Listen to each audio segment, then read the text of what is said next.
तरफ चंद्र प्रकाश चौधरी हैं, उनका वोट जो है वो इंटैक्ट है क्योंकि वो मोदी के पक्ष वाला वोट है और यहाँ पर उसमें सेंधमारी करने वाला कम से कम कोई नहीं है। देखिए, जो मोदी विरोधी वोट थे वो वैसे भी चंद्र प्रकाश चौधरी को नहीं मिलने थे, ऐसे भी नहीं मिलेंगे।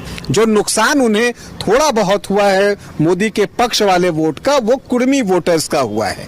लेकिन ऐसा भी नहीं है कि कोई कुर्मी वोटर्स जो है वो चंद्र प्रकाश चौधरी को वोट ही नहीं करेगा, क्योंकि वो कुर्मी के बड़े नेता हैं और पिछली बार उन्होंने जगन्नाथ महतो को पराजित किया है, जो कि कुर्मी के ही एक और बड़े नेता थे। तो इसका मतलब ये है कि इनकी पहुंच भी कुर्मी वोटर्स तक है, तो एक हिस्सा तो ये निकाल ही लेंगे। अब इसके बाद जो अगड़ी जाति के लोग हैं, जो फॉरवर्ड कास्ट के लोग हैं, उनका वोट आमतौर पर बीजेपी के पक्ष में जाता है।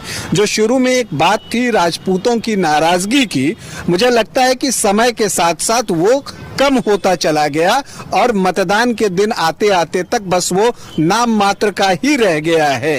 तो अगड़ी जाति का वोट चंद्र प्रकाश चौधरी के साथ ज्यादातर, और इसके अलावा चूंकि बीजेपी ने ओबीसी कैंडिडेट इस बार ज्यादा उतारे हैं, तो एक संदेश ये भी गया है कि जो ओबीसी के वोटर्स हैं वो जो हैं बीजेपी की तरफ जो है वो खींचकर आए हैं।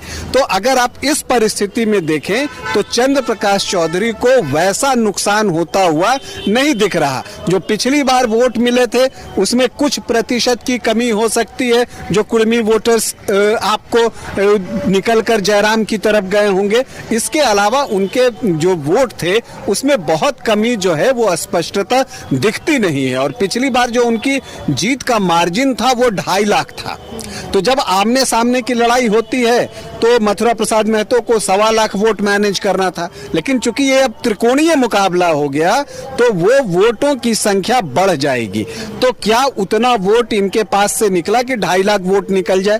तो ऐसा दिखता नहीं है। हो सकता है हार जीत जो है वो कम वोटों से हो, यहाँ पर तय हो, लेकिन एज जो है वो चंद्र प्रकाश चौधरी को दिख रहा है और मुझे लगता